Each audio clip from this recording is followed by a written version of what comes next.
times 122, which is being recorded on the 9th of January, a Sunday, a dark, wintry Sunday night. All the batteries in all my vehicles is dead because of the sharp cold. So, and Andrew's here to fill us in with the peaks. It's the peak, isn't it? It's the peak season. We're going through the high season, the high troughs. You could say that. Your favourite measure, the 5-day average, is 22,181. To match the year, 22,000. 20,181. And we have had 149,193 cases in the last 7 days. That's more than in any of the previous waves. First wave was about 23,000. We've had nearly 200,000 people in the last 7 days. 149,000, so nearly 150,000. 149,000. Well, 100 and short 7 of... 907 short of 150,000, yeah. Okay, 150,000 in a week. Yep. Wow, a week. So maybe next week we'll get to 300,000, will we? Well, yeah, they think that 150,000 is probably really about 450,000 cases, so maybe up towards 1 million infections. So yes, we're running out of people soon. Not quite sure when. Okay, so what is the news then? This is good news though, isn't it? I mean, I'm trying to interpret it. Yeah, I mean, let's parse this information through and see if it's good at the end of it. I've been giving this some thought because there's been a few times over the shows in the last 6 months where I've been going, I think we're getting towards the end of the pandemic as we have known it. Yeah. And then I felt afterwards, maybe that was a bit too optimistic. But actually looking back on it, I think in fact it's true. In the sense that if I was first saying that in June, with each case, it's true. What we had after that was not like what went before. So, we've gone through a different phase every time. It's a new area of it. Exactly. So it's like I think I said this a few times as well. It's not like there's a pandemic equivalent of Victory in Europe Day that ended the Second World War, where the war is very clearly over. Yeah. That rather it's going to be this. I'm sure if there was a nuclear option, we would have used it by now. Rather, it's this gradual process of coming to an end. But I think importantly, it's not a gradual flat or declining process. It's one that's going to spike up and down. And because we will get waves into the future, I would not be surprised if we have waves of some sort in 5 years' time, to be honest. But each of these becomes different because the amount of harm being done, particularly post-vaccination, is greatly reduced. So I think that's the real story. So when I say in this week we had 129,000 cases, but in the first wave we only had 23,000, right? And in fact, interestingly, the case ascertainment rate, so the amount of cases we actually detected out of the total, is probably similar, right? So in other words, it is quite possible that we have had 5 times as many infections in the last week as we had in the entire first wave, right? And the first wave saw about 1,700 deaths. I'm not expecting even, maybe a tenth of that or whatever. Right. But I actually, to be honest, I would be surprised if in 4 weeks' time there was a week with 170 deaths in it. Now, hopefully, I don't have to take that one back. But I think what we're seeing is that the magnitude of impact is greatly reduced, and the way the two statistics that make it very clear is the percentage of people going to hospital who are infected and the percentage of people going to ICU. So another aspect I was thinking of in terms of the discussions we've had to date is we've had this long thing that it's not like, again, not a Victory in Europe Day. It doesn't just go away. COVID stays around.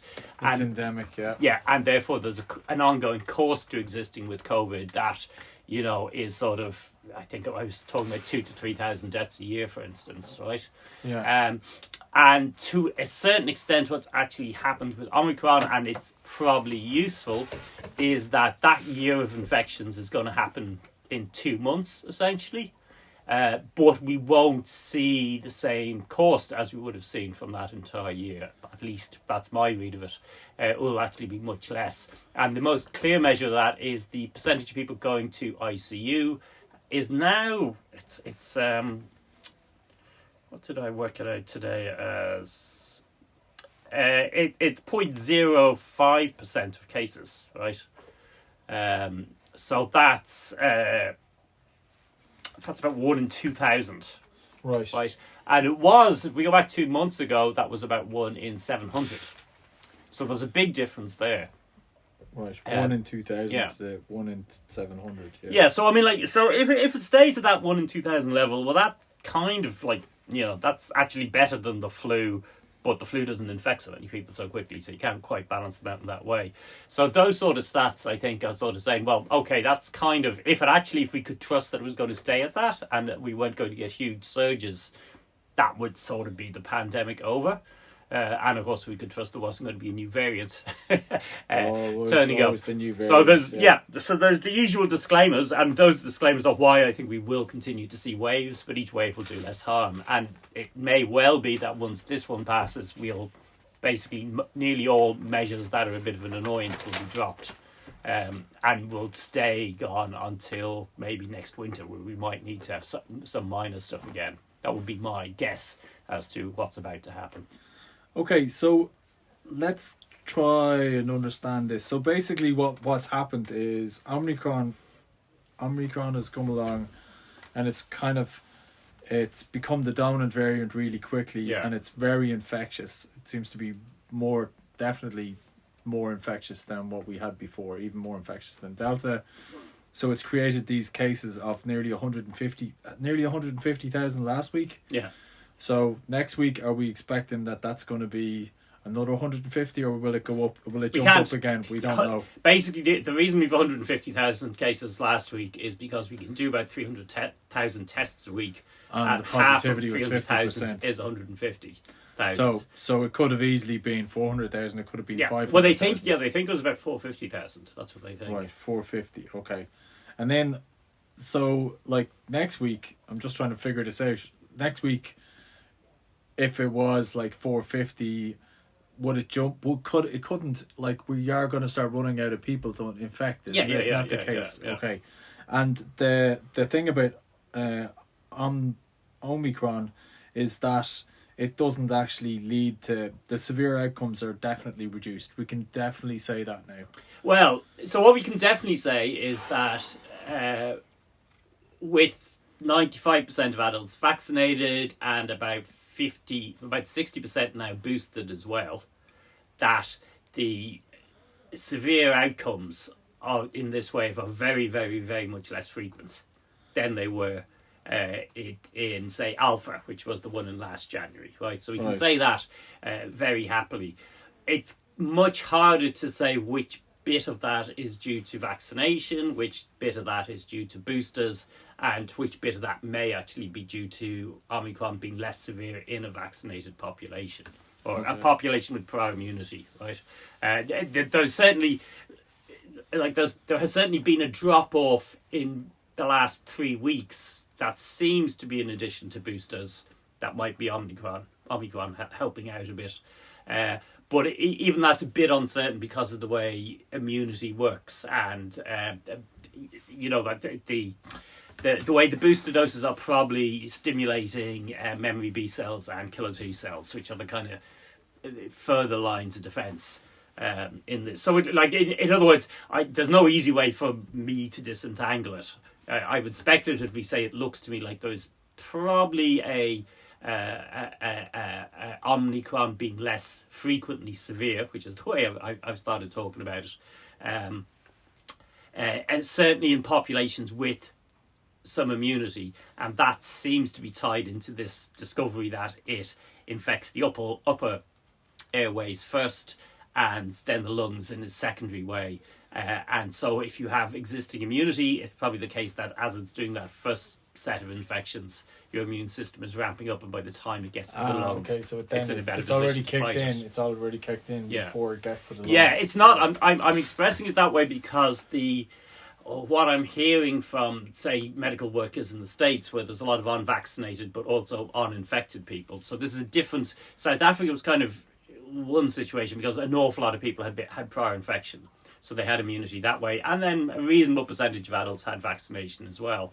But the States has a large amount of adults who are not yet vaccinated, essentially because of the kind of political situation over there. But also are not yet infected, so they're experiencing it for the first time. And what ICU doctors are saying there is that those people are being hit just as hard as they were in previous waves.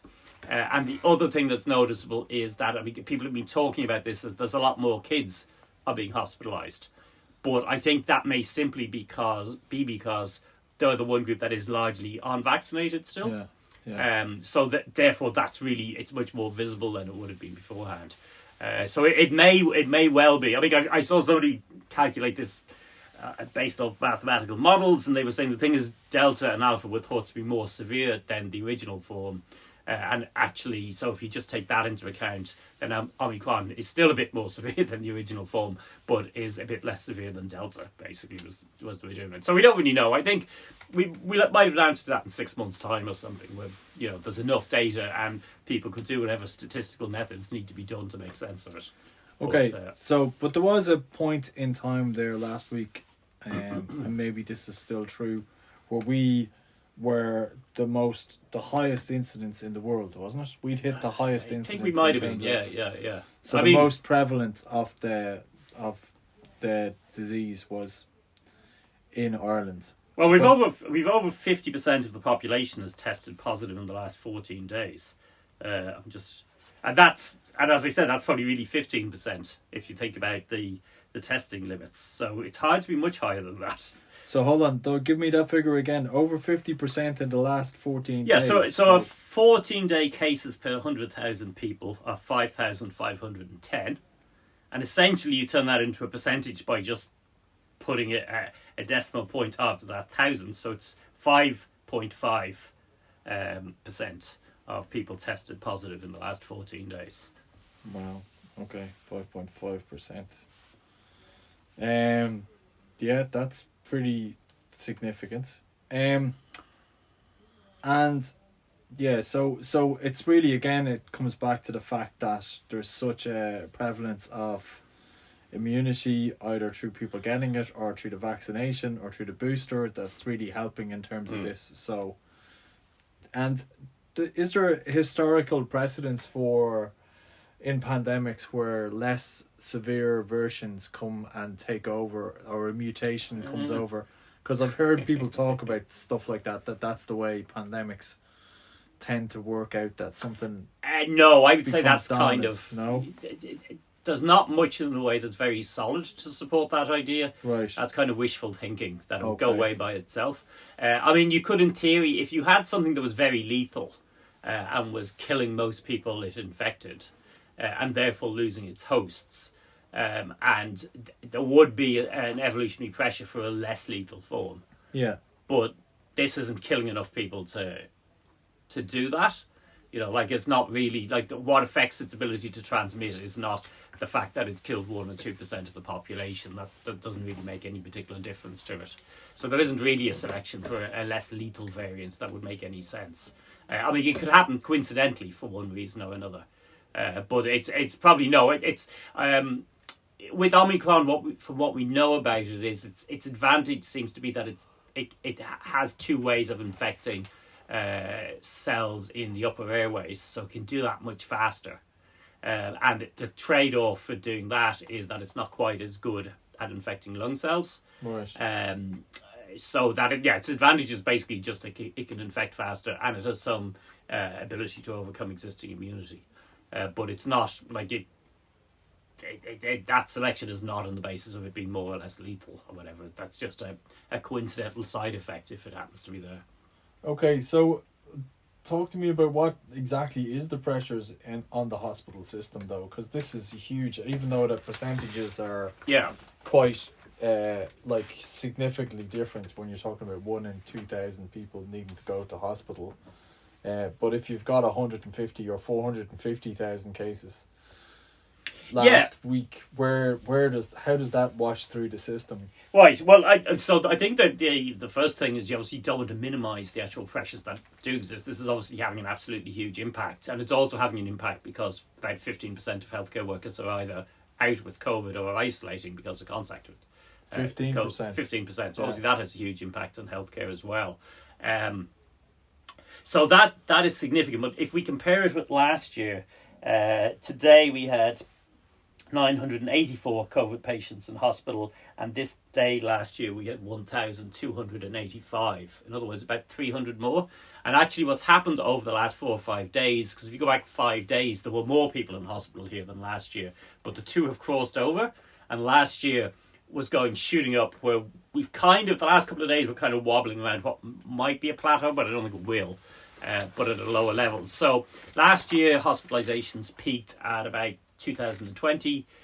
In terms of the NEFIT models, it kind of looks like we're heading for a peak between 1,300 and 1,500 maybe. Might turn out to be a bit higher than that because of age effects, but something in that region. Today we've 83 people in ICU. Last year that was 121, so that's 50% higher last year than it was at this point. And again, last year that was rapidly increasing. This year it's actually kind of plateauing or flat. So it's hovering around 83, is it? Or Yeah, now so 80? with hospitals, the interesting thing is we've actually as many people going in. Literally, I think this year was 133 and last year was 134 in the last 24 hours. But what's happening is people are coming out much quicker. Right. And that's probably that's basically vaccination, meaning they're going in with less severe illness. And a lower proportion of older people are going in because of the booster program. The kind of two different effects. So the discharges are happening faster, which is what's kept the actual occupancy level down. Okay, very good. So if it continues like that, then it's definitely possible that it could contain it. Like next week, 1,500. We can definitely have 1,500 hospital beds because we had 2,000 last year. Yeah. So if we were to think about, so the thing that had me nervous, right, and I'm not completely non-nervous about this yet, is that one of the things that really whacks the hospital system is when the virus spreads from younger age groups, which it's been bombing through the 20-year-olds, basically. Right. And I think that's largely because a lot of 20-year-olds have gone back to something very close to normal, so that's not that surprising. But what happened last Christmas was that it was because people were doing Christmas dinners and all that sort of stuff, it was able to make the leap into older populations. And once it was there, it was hospitalising those people at a much higher rate, basically. So the thing you're nervous about is going, well, is that going to be also happening this year, right? Yeah. But so the last 4 days, I've been watching it really carefully because we know typically hospitalizations occur about 2 weeks after infection, a little bit before for some people. So you might expect to see the effect from about day 11 or day 12. So if you go back to the 25th, we're now on the 9th. We're kind of digging through that period now. Like should be coming up. We should be starting to see, if there was going to be a substantial signal coming from Christmas Day and Stephen's Day, that should now be starting to show. Not completely, but if it was going to be substantial, it would be starting to show. So far, it's not there at all. Now, Right. I think there's going to be some sort of signal over the next few days. We've seen in the north that there's more cases in over 80s. They've gone up quite significantly between this week and last week. Right. So it's not like we're going to get away with this scot-free. That would be impossible. But it doesn't look anything like it would have looked at this time last year, I think, which is the important thing. I also think that there was a certain amount of, in spite of whatever the government was not telling anybody, there was definitely significant, I think, ownership. A lot of 20-year-olds just weren't going home for Christmas, or they kind of realised that they were already likely to have it, or were getting it or getting through it, and decided they weren't gonna risk that sort of thing. So there was that kind of behaviour was also going on. Yeah, I think there was an advantage this Christmas that the surge was already quite visible. Yeah. Whereas last Christmas, unless you were paying attention to things, it wasn't. It only really became visible in a few days after Christmas. But if you were paying attention December the 16th, you were going, oh, this doesn't look particularly good. Yeah. But the numbers at that stage are not huge. So that probably helped. Also, this Christmas we had more antigen testing, and even if the accuracy on that was relatively low, given the fact that people were going to be doing Christmas dinners anyway, even if it was only intercepting 50% of infections, that was taking 50% out of a pool of stuff that was going to happen. So that could also have a reasonable impact on it. So those are two additional factors. But I think the booster doses were probably particularly important. Yeah. Again, last year we had the very unfortunate situation where really the vaccination program had only just started. Most people, most of the most vulnerable groups were only getting vaccinated very, very slowly in January, and by then there was massive circulation of the virus. So there's lots of cases where they vaccinated in a nursing home, but then people were dying 2 or 3 days later because they'd already been infected, and those sort of things. Whereas this year the booster program starts a few weeks ahead, basically, of the virus surge. So by the time the surge arrives, most people over 60 who wanted to get boosted had, and a lot of people in their 50s were getting the opportunity, and it was even beginning to open up for the people in their 40s. So that's also, and that's still going on, I presume, now. Like the booster program still. Yeah. I mean, I think any age can do it now. Right. And is there? Well, what's the media like these days? Is there press conferences happening, or is that all? Is it still? Are you still operating on the? No, there haven't really been any press stuff. I mean, there's been tweets from some of the NEFIT people, basically, and there've been some media. That's not a lot of to go on. There has been some media. I think basically everybody's kind of keeping their heads down a bit. Yeah. Part of that is because of the controversy around the schools reopening, and probably the dodging questions and that. But I think also part of it is actually going, okay, this seems to be okay, but the numbers are pretty crazy. And it's a bit tricky to try and explain that. So maybe we just won't say very much and let things unroll. Because I think the key thing when we're talking about those case numbers represent infections 5 to 7 days previous, maybe even as long as 8 or 9 days. Right. So when we say the incident that 5.5% of people were infected in the last 14-day period, right? Yeah. And we think that 5.5% is really about 15, 16 or 17%. It's a week back, and if that's doubling, it means that in the last week that's actually 45%. So in other words, there's probably a very good chance that what's happening has happened. That we've probably hit the infection peak. We can't double 45% because there are not 90% of the population left uninfected, that we are probably therefore going to be coming off that. The case peak, the real case peak might have been this week, it might have been next week. It might be next week, But what we'll actually see is positivity probably starting to decline the week after next. We may have a very long plateau of 23, 24, 25,000 cases a day because that's reflecting testing capacity. Right. But so I suspect that's what we'll see, and we'll see hospitalizations will go up. Might peak at 1,500. They might hit 2,000. It's not impossible. That kind of depends on how much age breakthrough there is. But again, that will peak and come down again, probably by itself without any additional measures being introduced. That will be my. So let's just try and play out what next week might look like. So, are we gonna just continuously hover at this 20? What is it? How many? Figures was there 20,000 people? It basically, so what I would say is it varies day by day according to how many tests they can do in any particular day. So I wouldn't even bother paying that much attention what the number is. Yeah. What I would look at is what the positivity is each day, right? So the closing days of last week, it was 52%, 51%, around there, right? Right. We don't get figures for Saturday and Sunday until Monday. So on Monday we will get positivity for Saturday, Sunday and Monday, right? Yeah. So if we see that come down from say 52 to 48 to 44% or something, then we will know that probably means we've hit the peak of cases and we're coming down. But we may still get 23,000 cases. That the cases themselves may not fall very much. If it keeps staying at 52%, well, it's a bit harder to read, but we probably know we haven't hit a peak. And if it actually goes up, well, then we'll know we're still heading towards that peak, and quite where the people have been found to get infected at that point, we won't really know. So my suspicion is that we will see it falling. If we don't see it falling on Monday or Tuesday, we'll have seen it start to fall by Friday, basically. Right. Okay. And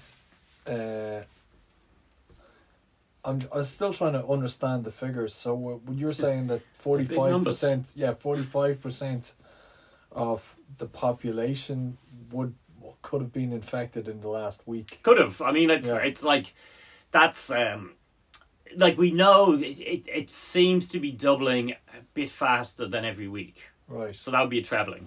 So if it was doubling every 5 days, it would easily treble in the course of a week. We don't, it's the problem is we really do not know because we haven't had case numbers that are remotely accurate for about 10 to 12 days. The other thing we don't really know actually is that Christmas is obviously a period of high socialisation, but actually even in normal times, the kind of first couple of weeks of January aren't. Yeah. So even apart from people getting freaked out by the number of cases, there's much less opportunity and stuff like that. Changed too. Yeah, so that could have dropped things down. But on the other hand, if you've got such a huge chunk of the population infected, then there's just so many opportunities. Yeah. Household transmission, workplace, all that sort of stuff. It may be running through. So it's quite a bizarre time because we're just talking about such astronomically huge numbers with the knowledge that actually the real numbers are even more astronomically huge. But we're not seeing things fall apart in the same way we did last year. Yeah, it is. It just feels like it can't be this. I know it's happening, but it feels like it can't be happening. Yeah, you know what I mean. In terms of because I presume it's also because the memory of January last year is so fresh that you have to take into consideration the vaccination levels and everything else. But just the numbers are kind of astounding. So we basically just look at the positivity, and when we start to see that go down, we know that we're trying sort of through the peak. That's basically it. And we just gotta hope. So even if positivity goes up, it's not something to be alarmed about because it ultimately has to go down. No, I'd be alarmed about it because I'd be going, I don't understand how that could happen. Right. Of people getting infected with Omicron twice in the space of a couple of weeks. I would be alarmed if it went up significantly. But because that would mean something was happening that we didn't understand. Yeah. But I'm expecting it to plateau or come down basically. Right. Okay. All right. I don't know. Is there any other things that we need to look out for? Just.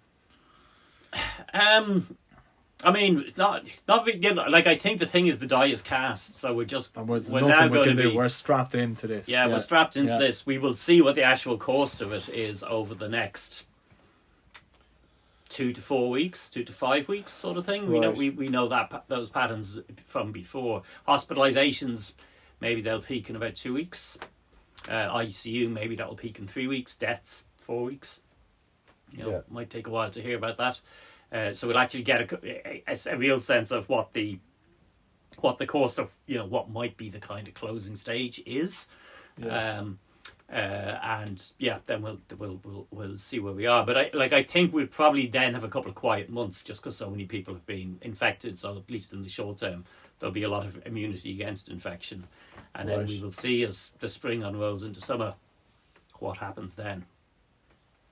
And hopefully no new variant. Well, that would be one of the possibilities. Yeah. There is. One of the positives I think is that what we've seen is that immunity against severe outcomes appears to have held up extremely well against Omicron, despite the fact that it had whatever it was, 37 or 42 mutations, right?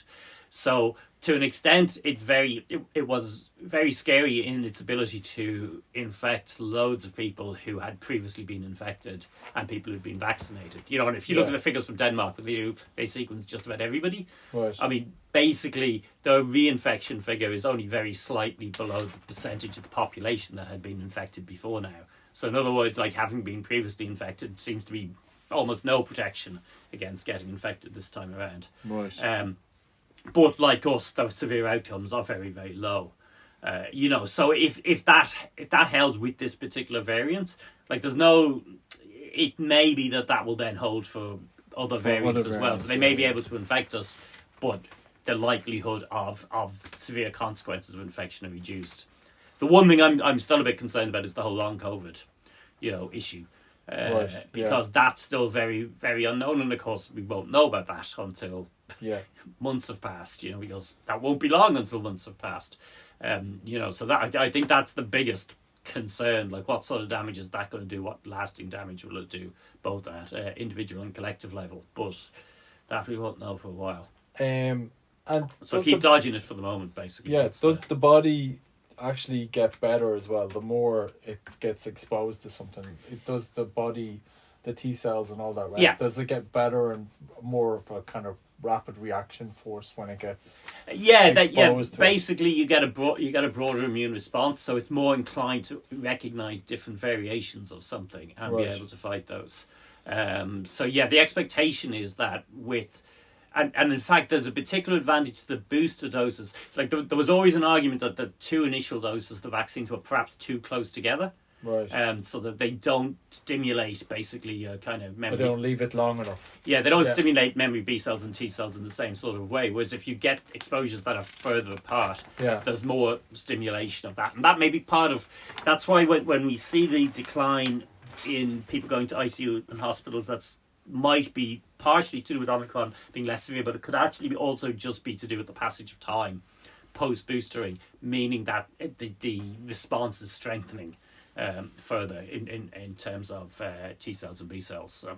I see. Okay. Well, that's also good to know. Somebody who actually, people who are good at this stuff will work it out, and we'll have a paper on it sometime next year. I know. We'll have Unfortunately, we can't wait for those sort of things. Yeah. I mean, there's been enough shows where we just had to wait and see, and now it feels like we're finally getting to a stage where we can look out for like signs of moving forward. It looks like it's gonna get through. We're gonna get through the peak. The peak is now basically. So let's see where we're at. Hopefully, I would on a downward trajectory. Hopefully, I would expect by next Sunday. Yeah, we will have a very much more definite idea of things. Yes. Good. Yeah. And maybe you never know. We might even get a press conference one of these days. I'd say we might have a chance of getting one.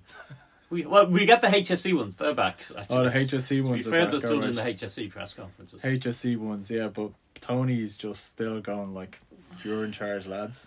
You've shut me up, so now you can just look after it." And we get tweets from our leaders telling us how things are. Be careful now. I don't know if anyone sent a tweet like that, but basically, that's the tweet they should be sending. Careful now. Okay, thanks, Andrew. All right. We'll do it again.